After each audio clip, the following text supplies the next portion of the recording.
One.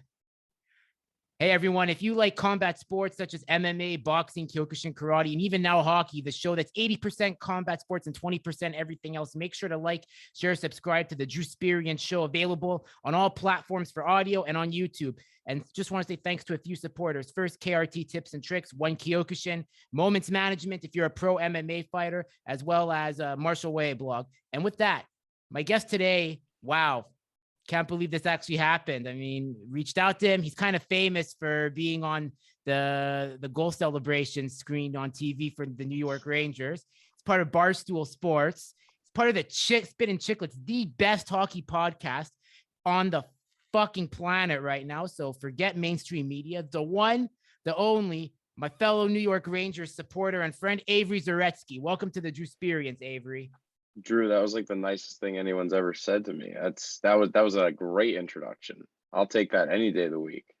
Thank you. Well, the thing is, Avery, when I first messaged you, I had to shoot my shot. I was like, am I going to get someone from the Chicklets cast on my show? I said, and obviously I'm a more of a martial arts based show, but people need to know, before I got into cage fighting and all that stuff, I was a big hockey aficionado. I used to play deck hockey. I couldn't name you which prospect got drafted in this year in specific rounds. Like, I was like Rain Man for hockey. Yeah, that's great. I mean, it's the greatest sport in the world, and it's my favorite thing to watch and think about. It's all I really talk about. So now that the Rangers lost, it's going to be a tough time until October.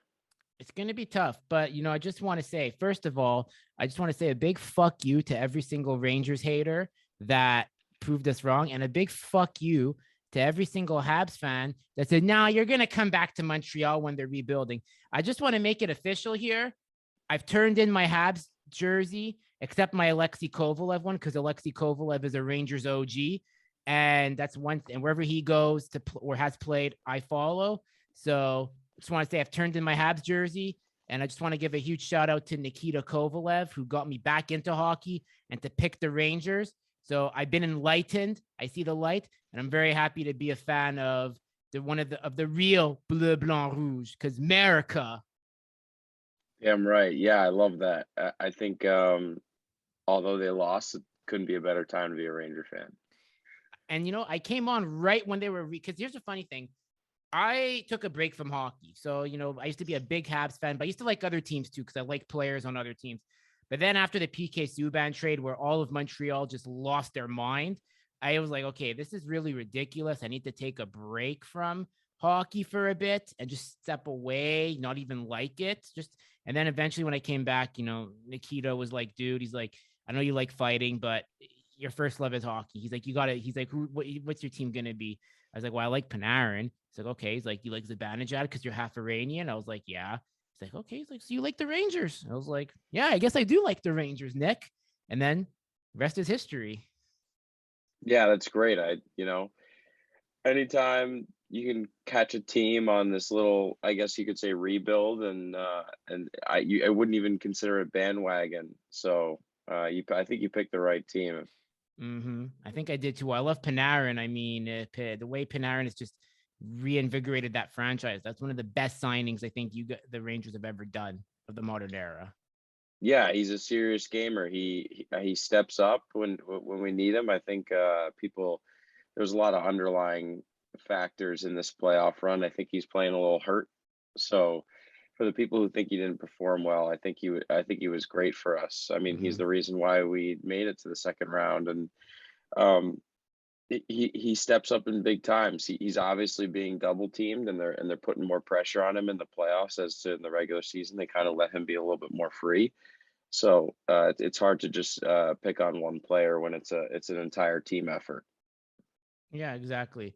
It's very important. So before, we could talk about this season, all that, but Avery, how did you get into ice hockey? Like, what was your introduction to it? Like, before you came to Barstool, and before you became like basically, a content creator for hockey. I mean, it just like grew in the family. My dad played, and from the second I was born, I had a Rangers bib on. So it was just like destined for me to be a Ranger fan and to love hockey. And I didn't really like it at first. I tried and I didn't want to play. And then I picked it back up when I was about 11, 12 years old. So from then on, it was just the greatest sport ever. Through high school, made some of the best friends that I'll ever have in my entire life because of the sport of hockey. And it brings my family together when we watch the Rangers play, 82 plus games a year. That's amazing. So when you were playing, what was your position you played? I mix it up. I've played everywhere from defense to right and left wing. Okay. To start my high school career, I played defense, and then they decided to move me up at forward from my sophomore year on. And then in college, I played just some men's league at forward, but now I'm playing D. I'm just back to defense. I think I like it there. There's a lot more time, and I go in with like a Adam Fox approach because I'm not the fastest skater, but I like to use my hockey IQ because I'd like to think I have a good amount of it at this point. That's amazing. What was I always like to ask this because like every player has a number they pick and there's always like a bit of a story. So I'm gonna ask you first and then you can, because I always had my number too. What was your number that you always chose in hockey that always had to be with you? Like if you were like, even if someone else took it, you would go to the coach or to the guy and be like, yo, I need this number. I'll give you like some money and whatnot. So what was your go-to number? He was the enemy in this series, but I was 27 my entire life for Ryan McDonagh. He was like my idol when he was on the Rangers. Mm-hmm. He was the captain. He was like, he's the pinnacle of like my 10 to 16, 17-year-old life as a captain. So I loved Ryan McDonagh. I thought he was great, and people are booing him in the series. Like that's a little disrespectful. I think there's certain players you can boo, the Tony DeAngelos of the world, but not Ryan McDonagh. That's a guy who put his life on the line for the Rangers in some of the most crucial moments in our lifetimes, especially, in 2014, he was there for us. So I don't know. I didn't like the booing. That's my guy, and I'll always wear 27. The only time I didn't wear 27 was in high school. I think sophomore or junior year, they messed up my jersey order, so I had to wear 66 for a season. It was awful. It just didn't feel the same. Yeah. For me, it's number 55 because like my parents, both their birth years in 1955, and like they both ironically passed away from cancer like 8 years apart. So it's a very like important number for me. It's also that like veteran defenseman number because I was never the most skilled. I was better than Biz, by the way. So like, I was a bit of a duster where I never scored, but I won 5 trophies in deck hockey. At least, what do you have, Biz? There you go. Yeah. Throw stuff at Biz. I love it. Hey, he called us a Fugazi fan base. Okay. He called our team Fugazi. So I got to give it back to him. And even though we lost, I'm going to give it to Biz now. He deserves it. I don't get his beef with our team. What's the beef with? Where did that start exactly? What was that? I mean, I think every year he kind of picks a fan base he wants to go after. And okay. I guess in his mind, the Rangers were the perfect fit. I mean, they're playing Pittsburgh, a team he's played for. And he just knew that if he riled up the New York fan base, it would get pretty serious, and it did. But I mean, to say that I was wrong and that he was right, it's just completely out of line for Biz. I mean, he was wrong for 2 full series about the Rangers, and he even apologized calling them Fugazi. So I think the Chicklets guys need to circle back on their hatred for the Rangers from the first couple rounds and kind of realize how far they actually went. And they took the 2-time Stanley Cup champions back, to 6 games in the Eastern Conference Finals. So I can't sit here and let them just say Fugazi because clearly it was not a Fugazi season. They proved that they could get there. No, they did. Did you how funny was it when I asked my Facebook question? By the way, I became Facebook famous a bit for like 1 minute where I asked a question and then like it was during the Flames Oilers series and just goes at it with Biz. You have to admit that was a little too perfectly timed, like to get Biz ragged on. Yeah, absolutely. It's a little ironic, but Yeah, it's you gotta love the rivalry. So you have number 27. I wear number 55 always. And I also love Brian Lindgren. That's a guy that I try to model my game after. Really impressed me. One of the best pickups I think during that Jeff Gorton did during the little rebuild. Yep. Want to ask, so a lot of my friends. I live in Montreal, unfortunately, and no comment on that toilet bowl of a franchise. I'm sorry, guy. I'm sorry to all my Montreal fans. Yeah, fuck it. You know what? They ragged on me for changing teams. So, anyways, let me ask you this. So Jeff Gorton leaves the Rangers. So I know the Habs are in a rebuild. What do you feel that the Habs are getting out of Jeff Gorton? Do you feel like this is a good move for them to rebuild? Yeah, he's phenomenal, and he seems to carry luck with him wherever he goes. I mean, now they have the first overall pick. It's crazy. No, I think he's a great GM. He did wonders for the New York Rangers, and I think he's going to do the same for Montreal. They're a rising program. They made the Stanley Cup a couple of years ago, and they got a lot of good young talent. I wouldn't be surprised if they're back in the playoffs within 1-2 years. I think Montreal is a pretty good team. Even though they have a bit of a crazy fan base, and they think Carey Price is God. By the way, Kevin Hayes should have won the Masterson Trophy. It's my opinion. Yeah, I don't know. I don't have too much crazy hatred for Habs fans. Even when we played them in the Eastern Conference Finals in 2014, I didn't really have that much animosity against them. They didn't really the stuff they say doesn't really matter to me. It's not it doesn't dig as deep as an Islanders fan or a Pittsburgh Penguins fan. It's just you're just Montreal. Nobody really cares. What about the Devils? Oh, that's the worst. That's up there with the worst for me, considering I'm from New Jersey. All my friends growing up were Devils fans, so it's it's probably 1A, 1B Islanders Devils in terms of hatred for sure. I mean, when the Devils were, I always say this, when the Devils were winning Stanley Cups, they ruined hockey. It's the trap style. It just destroys hockey. I grew up on the hockey where Brian Leetch was putting up 80 points a season. There was 500 points scores a season. And that's when hockey's good. I always say the more 100-point scores you have, it's better for the league because it shows you how beautiful the game is. Absolutely. Without a doubt. Do you have so other than the Rangers, are there other players I know you're a lifelong Rangers fan, but are there if there was a Western team that you kind of like to watch when you can, is there a set a Western team that catches your eye in terms of their style of play? Yeah, I was kind of disappointed to see Minnesota kind of fall off because I love Zuccarello. Zuccarello's in my top 5 Ranger of all time. I love that guy, and I had a little bit more high hopes for them. I thought Cam Talbot is a great goaltender, played for the Rangers as well. I like to root for the former Rangers, especially when the Rangers are out. Yeah, not necessarily root for, but you just want them to do well. And I was a little disappointing to see them get knocked out so early, especially because they got Kirill Kaprizov, who's a star in the league. Yeah, I think Minnesota deserves better. They really do.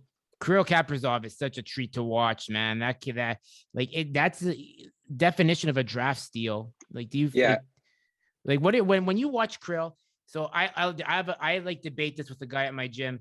The guy thinks Kirill is going to be probably not the next Ovechkin, he says, but he's got that Ovechkin talent. And I kind of like to say he's a kind of a more built version of Panarin. Yep, exactly. I was just gonna say the same thing. Panarin. He's gonna be the next Artemi Panarin without a doubt. And he's just he's younger too. Panarin, people forget the guy came into the league at 25, 26 years old. So Kirill is. I think Kirill's a star. He's gonna be just like Panarin. I mean, he already pretty much is. He's putting up big time points. Mm-hmm. It's true. 100-point season in his second year, rookie of the year too. So it goes to show. And I think it's just amazing to see what the league has come with. And I always say this, when the Rangers are in the third round or the final, it's amazing economics for the league because it puts more eyes on the sport. And I don't know if you heard this story, but do you remember when they had Alan Walsh on Chicklets back in the late 2020? Yep. Alan Walsh said something very interesting. So when the Rangers won the cup, there was a Sports Illustrated article, like the cover that came out. The NBA, the NHL is hot, the NBA is not. And that was when the NHL had its chance to really, I think, put itself to the next level. But then the lockout came of 1994. I'm not sure if your dad told you about that lockout or if you Yep, I know much about it. Absolutely. I think, I mean, it pretty much derailed the Rangers into having another chance at winning a cup, and then the Devils won. That's true. But you know what was good about the Rangers? They sent Quebec out of they sent Quebec to Colorado. So if you really ever want to piss off an ex Nordiques fan, just send them the classic series of '95 Rangers Nordiques and just send them all the videos of Kovalev just like toying with Thibault, toying with the defense, just and Brian Leetch just giving the Nordiques like fits on the power play. It's the best way to anger a Nordiques fan. I'll definitely have to check that out. You have to. It was amazing. That's when we had Nedved too. It's just crazy how the Rangers had Sergei Zubov, Brian Leetch, Peter Nedved, Sergei Nemchinov, Alexei Kovalev, Mark Messier. Like, I know it's before your time, but like, what has your family said about these stars that like I just rang off to you? Like, what like? Yeah, I mean, I've seen footage of these guys. I mean, Alexei Kovalev is like, I mean, he's like a modern day player. It's like almost like he traveled time to play in his era. Like, I mean, he had the hand-eye coordination of most of the players now. It's pretty insane to watch him play. But yeah, I mean, it's just like these guys are the same way that I look at guys like Panarin and Fox and them. Like, they relate back to my parents the same way that I see these guys now. Interesting. How do you feel about Shasturkin as the successor to King Henrik? Oh my God. I mean, the Rangers just can't find a bad goalie at this point. Igor Shasturkin is everything we could have asked for and more. I mean, I've been talking to me and my buddy Kevin. We did a Ranger podcast in college, and we've been talking about Igor since like 2017. It's crazy. Like we knew he'd be special. Like we saw his numbers in the KHL, but everyone's like, I don't know. Sometimes those numbers don't translate, but he is the real deal. Like he's going to be, a top 2 goalie in the league for the next however many years. And it's crazy that he's just making what he's making, and it really helps out the team that you have your superstar in net and you're able to sign these other guys and not have to worry about him making so much money.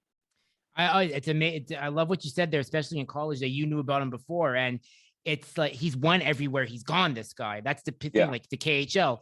How didn't he win like something in the ECHL, or he brought Hartford or Connecticut to like a very high level?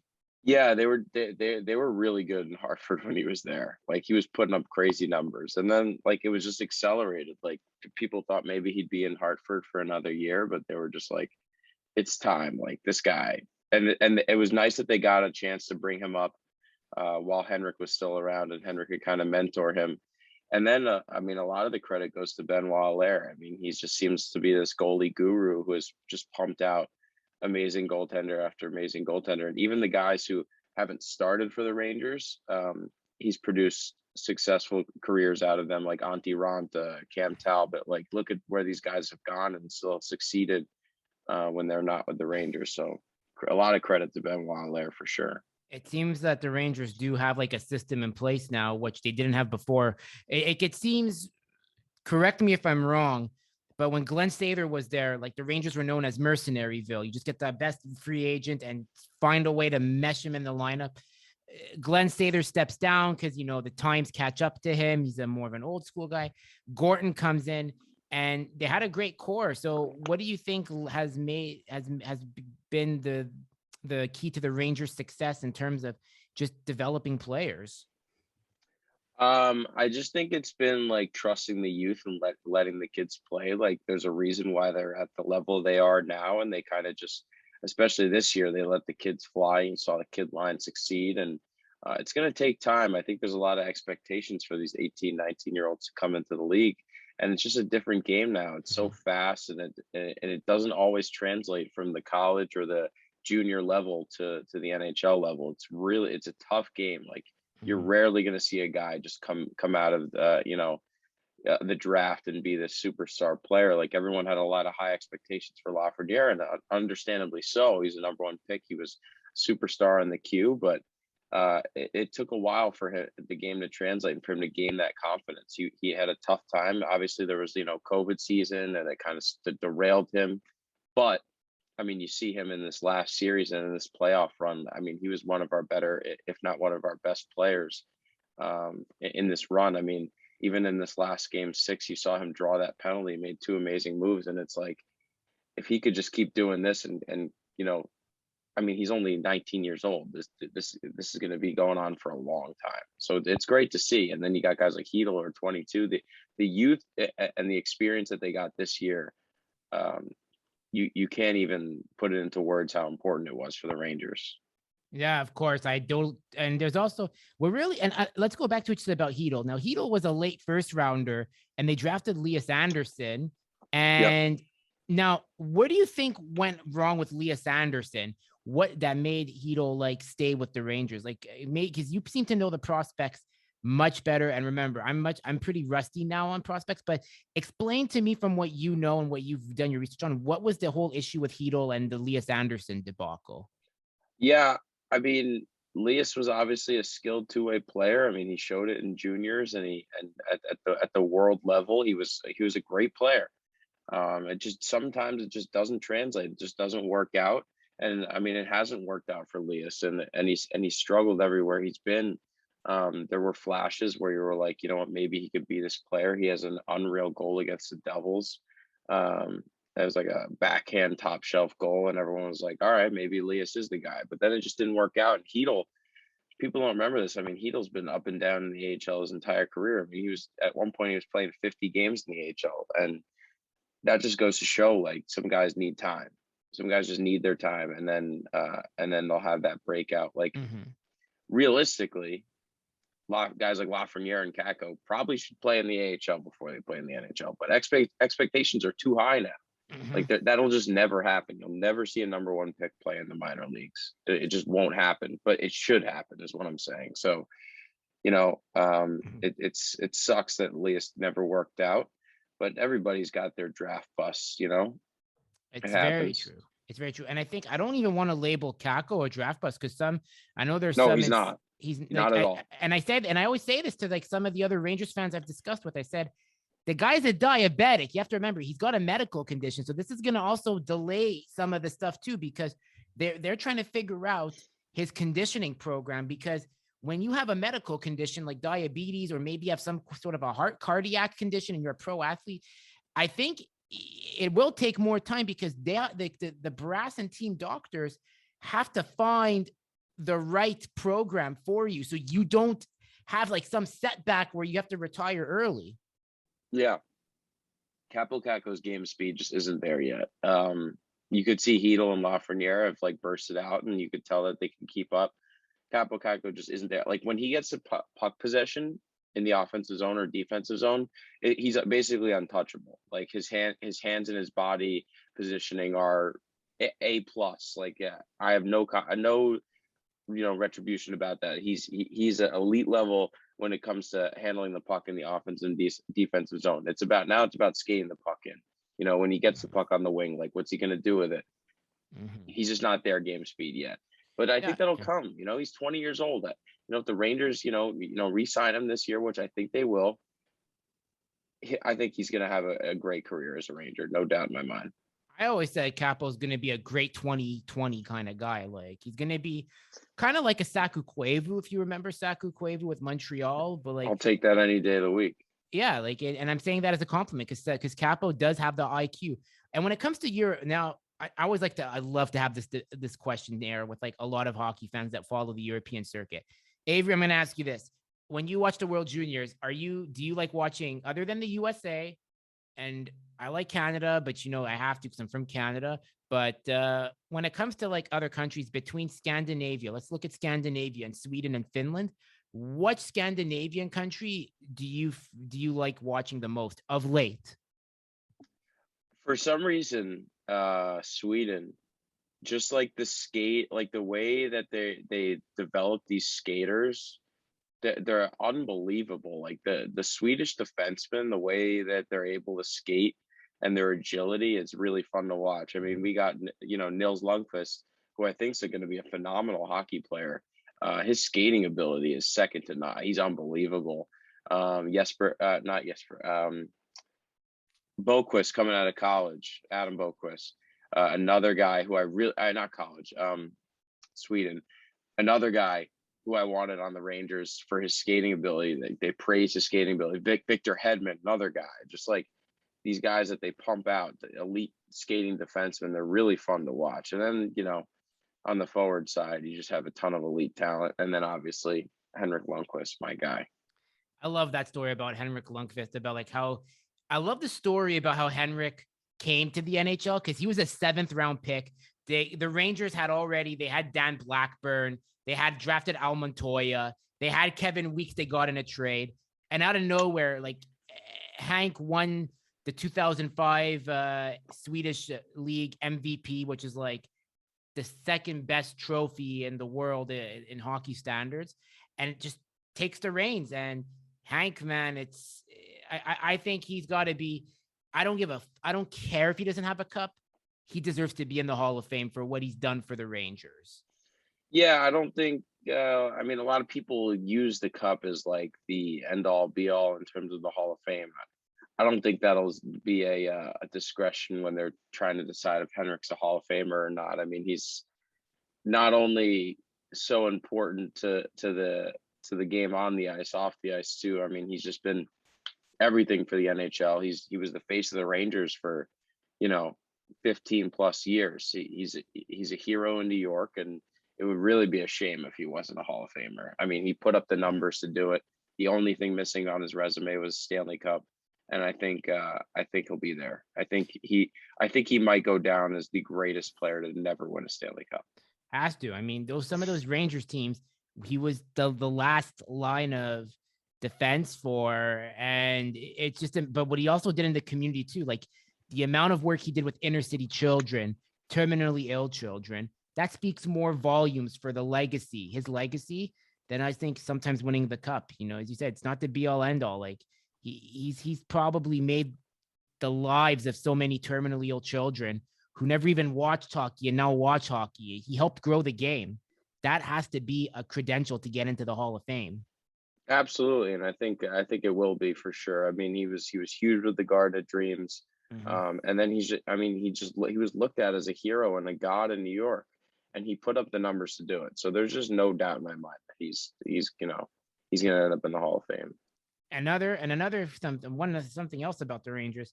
How about Mika fucking Zibanejad? How has that trade worked out for us? Oh yeah, I mean, people were kind of skeptical of the contract that he just got. It's a long term and a good amount of money, but man, I mean, he's shown up as a big game player. He had most goals in the playoffs. Like, this guy is a serious gamer when the lights turn brighter. So I have no disparity about Mika Zibanejad and what he's done for this team. He is an elite player. He's an elite two-way center, and I think it's going to continue to be that way for a lot of years to come. Do you remember when he was drafted with Ottawa, and like everyone said, oh, he's going to be amazing, but there's a lot of like question marks with him. It's like, is he going to be a game breaker? Is he going to do this? And maybe you could disagree or not. He wouldn't be the player he is today if he was still in Ottawa. Yeah, but I mean, no way. I mean, the Rangers kind of gave him that avenue to be the superstar, and I think they set it up like, we were willing to take a chance on you. Like, this is your time to really just show your talent. And ever since, he's just been this elite sharpshooting center who can grind in the corners and can drive play. And he's developed this relationship with Chris Kreider that's been basically untouchable. And they've been a dynamic duo the past 3-4 years. So hopefully it translates again next year. I think it will, without a doubt. He's the rock on the power play, which was the Rangers, strong suit all year round. Who's your choice for captain, since they didn't do one this year? I don't know.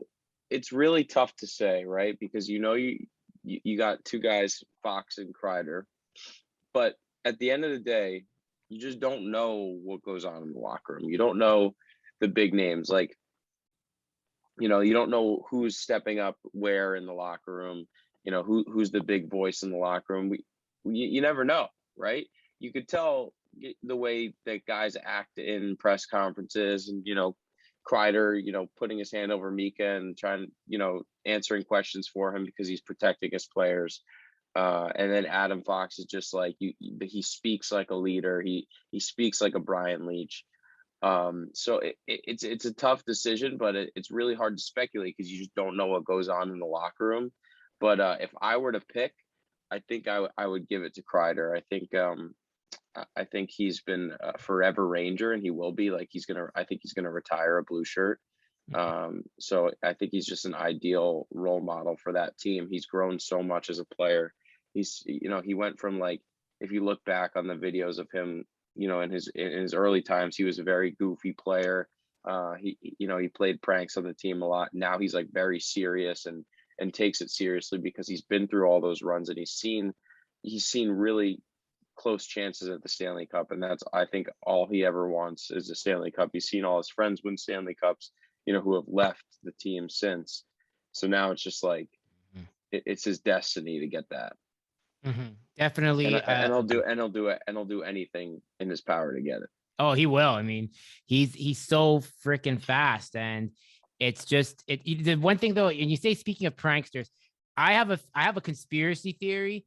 I think Artemi Panarin speaks English. He just wants to troll us all. Like, imagine one day just starts, like, right now he says, like, I don't speak good English. He has a translator. One day he just shows up and starts speaking, and it's like, imagine he just starts to, and then the media's like, what the fuck? And he's gonna be like, trolled y'all. Like, do you feel like he's pranking us, or do you feel like it's? I don't know if it's a prank. I think it's more of just like, he has like that advantage where he just doesn't have to answer questions like, in English, and he doesn't have to really, push his limits on the language.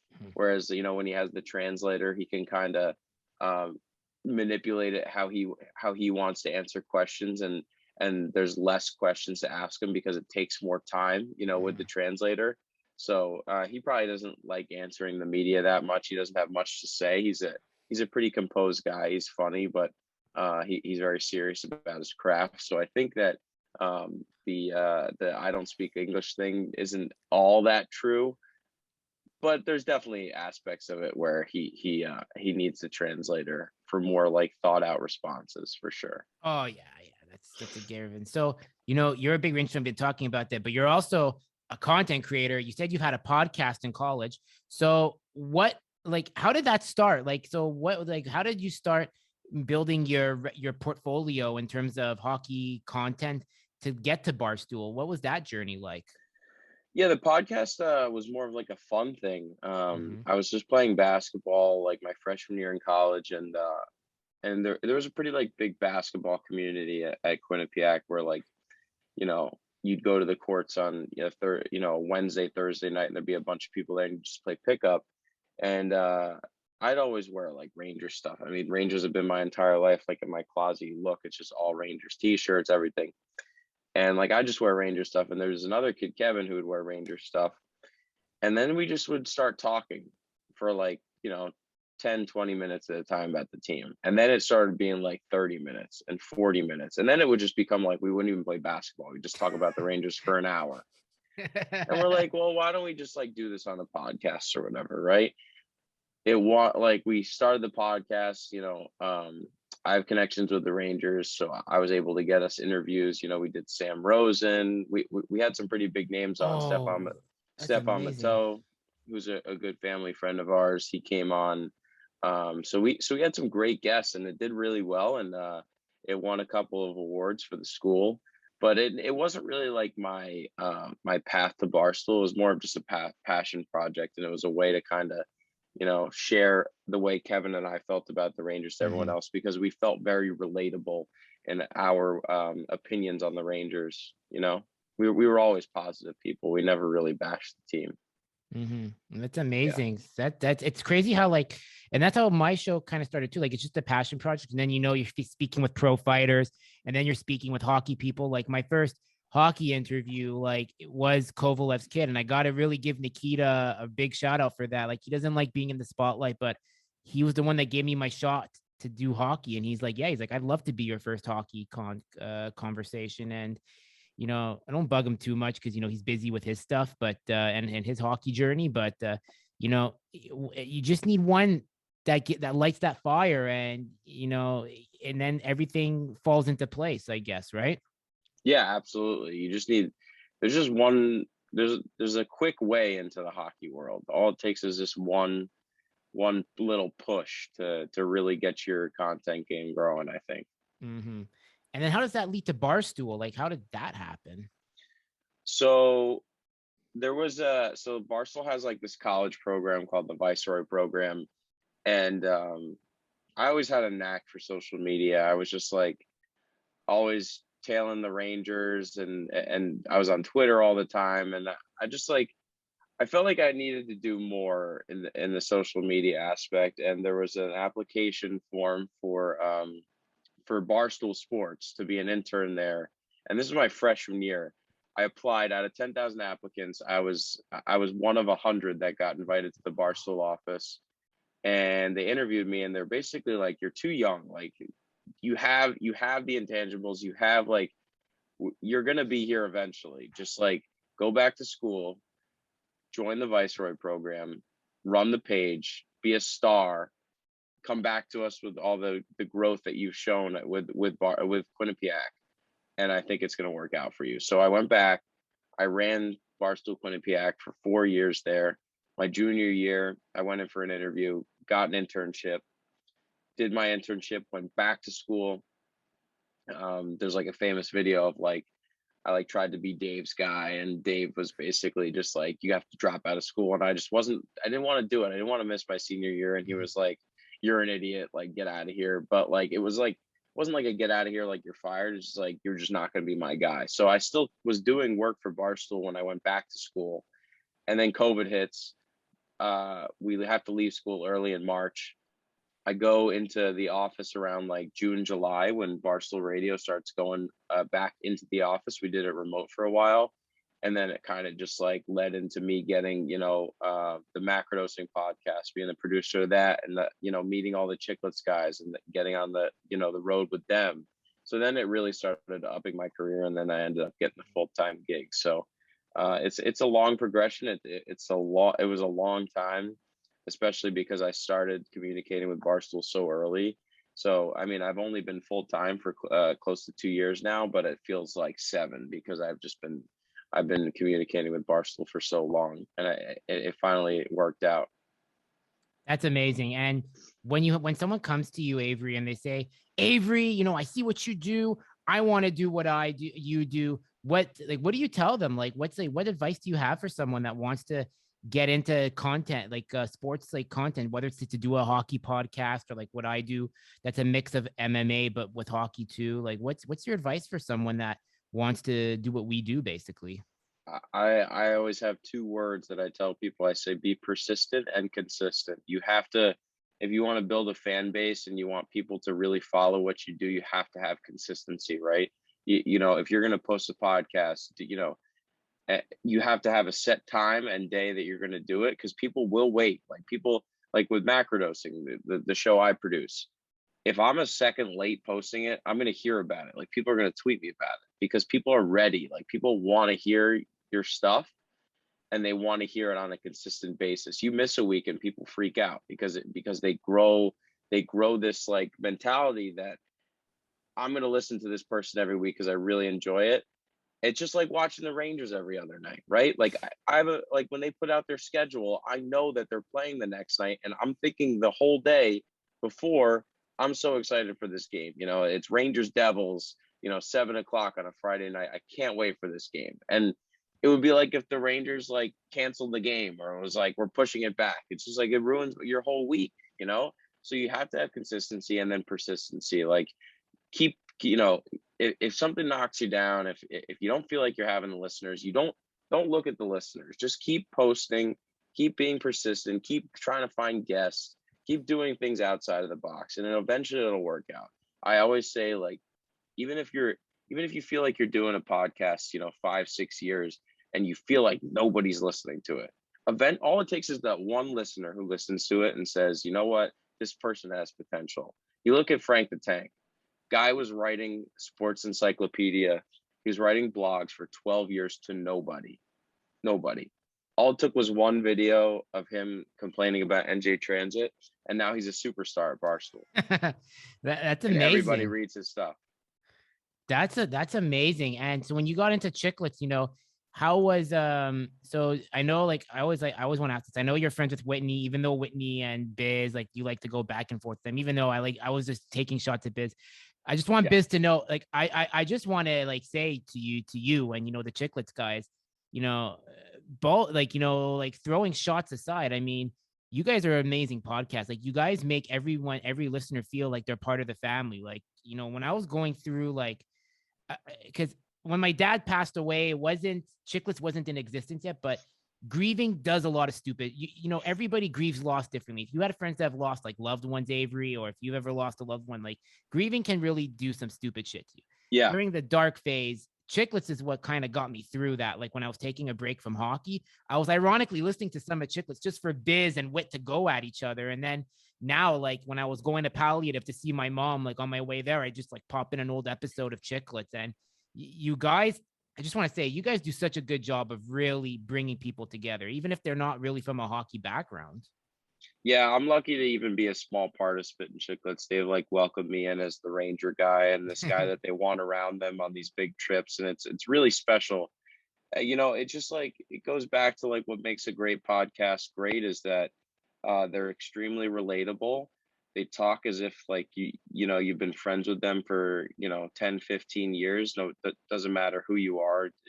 They relate so well to the listener that it just makes it so enjoyable to listen to, and they've really done a great job of just like growing the game into this fun, like everybody wants to be a part of type thing. And Biz, Wit, RA, Grinelli, they're all just like, you could say whatever you want about them, they just like to get in the mix, but when it comes down to it, they're the greatest people on earth. And I'm lucky to even be a small little sliver of that podcast when they get me involved. So it's I owe a lot to them. They're great people. Dude, you're doing an amazing job, by the way. Like I really want to say like how you have a lot of class, Avery, because you could have, a lot of these guys, like sometimes you want it when you're an up and coming podcaster, like you're going to get a lot of no's, but I see what you do. Like you were just on like this hockey podcast with two females that are trying to grow the game for the female fans. And I think you're doing an amazing job, man. Like, like I want to say like, you really are consistent and persistent. You're taking time to like come on my show, their show. And I just want to give a really big kudos. Like you're only helping yourself, but also the Chiclets brand too. And yourself, most importantly.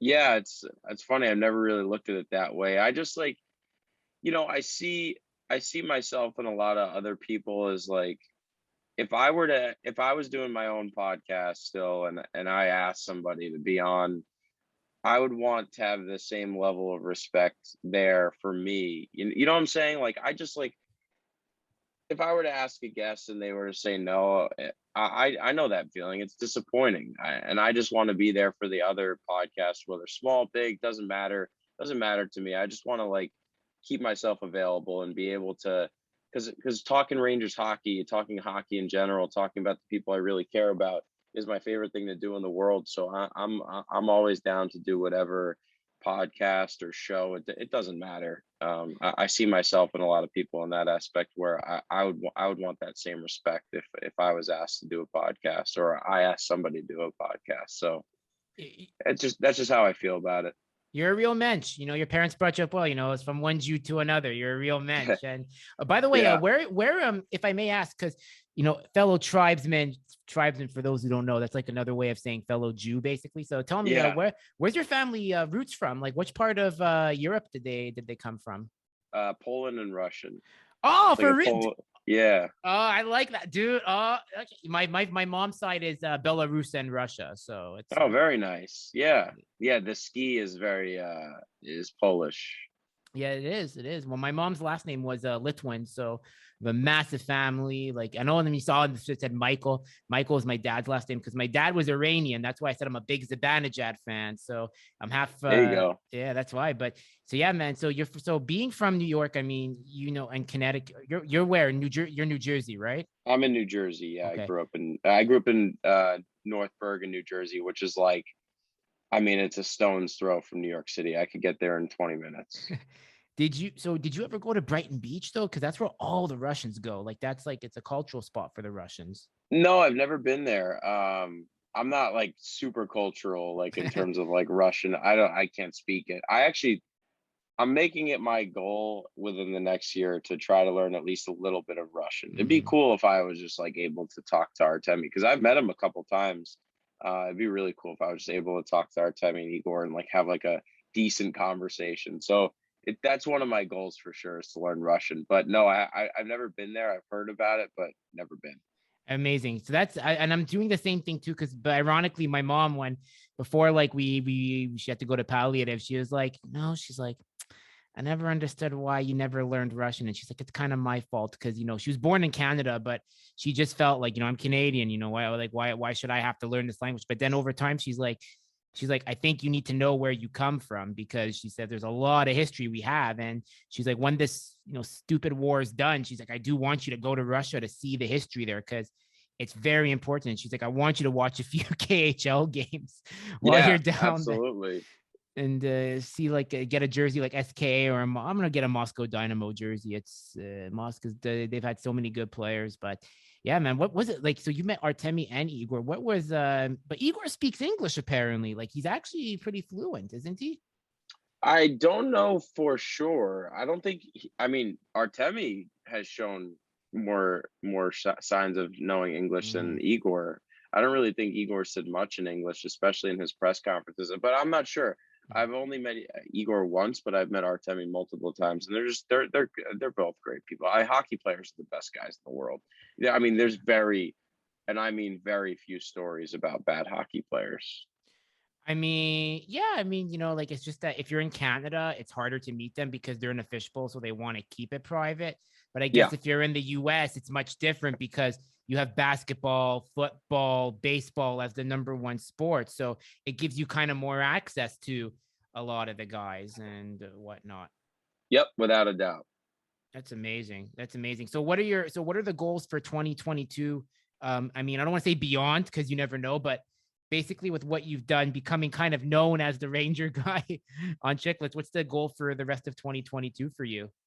Yeah, I think just continuing to build this brand, and hopefully it's just riding the coattails of the Rangers. Like when they do well, I feel like I do well. So yeah, I just hope they can repeat this and go even further next year. And I think they can. Like it's really hard to get back there, but the Lightning have also proven that it's somewhat not if you can build the right team and they have the goalie and they have the talent and there's not really much they have to re-sign. A couple guys, Cop, Vetrano, Mott, Kako, those are like their key guys that they need to take a look into if they're going to re-sign them. But other than that, like it's just going to be riding the coattails of this team again. And then just like personal goals, just go on more trips. I'm going to Scotland with foreplay I mean, by tomorrow it'll be exactly 1 month. I'll be in Scotland. So super excited Nice. about that. But yeah, just do more trips, be more involved, and continue to grow the Rangers brand because it's always been my life, and now it's just a little different with the cameras on you. It is. And it must make you happy when I reached out to you and I said, "Oh, I'm a Rangers fan too." Like that must have made you Of happy. course, yeah. I answer every single DM. Like if you DM me, I will answer you. Yeah. Especially when it's about the Rangers. Like if you're just gonna trash talk me, I'll tell you to have some class, but I Yeah. still answer it. Yeah. But everything other than that, like Rangers, if you just want to DM me and talk about the Rangers, like I said, it's my favorite thing in the world. I will answer you 100%. Dude, you have to send me the video of Shasturkin you made where he's like doing this with the sorry about that. Like that was my Yeah, that's a good favorite. one. Dude, I was sending that to every single Habs fan that was talking shit to me. And I'm like, where are you now? Like, because I'm in Yeah, I'll Montreal. So send I that got, to you. oh, dude, and also like, I'm really honestly too hoping that, um, if you ever want to come back on the show again, dude, like the door is always open for you. Cause I do want to get hockey people on. I don't want to keep doing, I like fighting. I love cage fighting. You know, everyone likes watching UFC, but I want to show the other side to me that I knew hockey as well. Like, I mean, before the show, I was showing you my little Rangers collection. Like, look, I'll show it again. Like 2001, 2002, Peter Nedved, 2001, 2002, Brian Leach. You know, that's, those are some obscure ass cards. Drew, you got me, brother. You got me. Now that I'm hooked in, you can ask me anytime to come on. You know I will. Dude, and if you ever want to come on yours, it'd be amazing. You know, doors always open. We boys now, because you know we're both tribesmen from across the border. You know, I know you're Polish, but when you said the Russian part, that's where you got me too. I was like, oh, it's like he understands the history. He's like, he understands. Absolutely. Because yeah, man, like, you know, look, as I said, like I always like to say, like, you know, Russian Jews are hard people, man. Like I always like to joke around. It's bad to joke, because the older Jews, they're like, don't joke about that, you know, the Holocaust and all. But you know, you gotta have some fun. You gotta have a dark sense of humor sometimes. You know, I would like to say, you know, Russian Jews had it the hardest, man. We survived Nazism, we survived Stalinism, communism. We're hard mofos, man. You know, and you know that's what it is. But damn dude, right, you got to go to Israel. That's the place you got to go next. Oh, I will for sure. Birthright, man. Avery, where can people, and we're going to conclude here because obviously, you know, I could talk all night, but you know, you got stuff to do. You're busy. I'm busy. Avery, where can people connect with you ever if they want to talk like, you know, content creation or just hockey in general? So I'm at Avery Zaretsky on everything. AVERYZARETSKY. That's all my social media. And yeah, just shoot me a message if you ever have any questions or just want to talk Rangers. I'm always down. Guys, make sure to follow this guy. He's a fucking mensch. He's going to be big. He's only getting bigger with Barstool and just in general. And if you like this conversation, make sure to hit the like, share, subscribe button to the Drewsperience Show on all platforms. Yes, it's martial arts based, but you know what? We're going to be bringing back some ice hockey in the 20% everything else category. I love it, Drew. I really appreciate you having me on. This is great. Thanks, Dave.